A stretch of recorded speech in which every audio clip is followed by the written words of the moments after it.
আসসালামু আলাইকুম। সবাই কেমন আছেন? আজকে চলে এলাম আরও নতুন একটি ভিডিও নিয়ে। আজকে আমি রান্না করব লাউ চিংড়ি।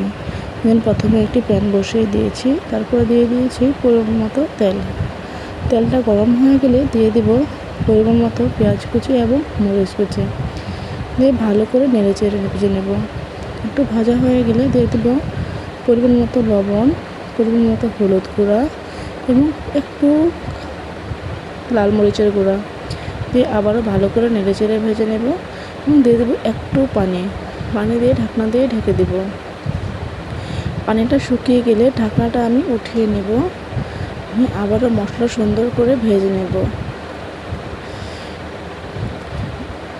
সুন্দর করে ভাজা হয়ে গেলে দিয়ে দেব আগে থেকে সুন্দর করে কেটে ধুয়ে রাখা চিংড়ি মাছগুলো দিয়ে আবারও অনবরত নেড়েচেড়ে ভেজে নিতে হবে। ভাজতে ভাজতে একদম লাল হয়ে যাবে মাছগুলো। দেখেন মাছগুলো কিন্তু ভাজতে ভাজতে লাল হয়ে গিয়েছে।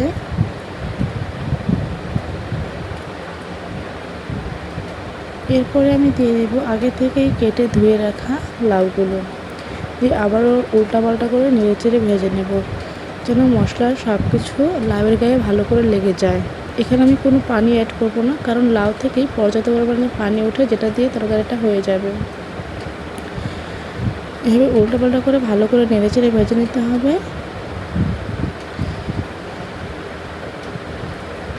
এরপরে আমি ঢাকনা দিয়ে ঢেকে দেব।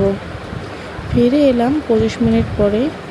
তবে হ্যাঁ, এর আগে আমি তরকারিতে ধনেপাতা দিয়ে দিয়েছিলাম। কেমন হয়েছে অবশ্যই কিন্তু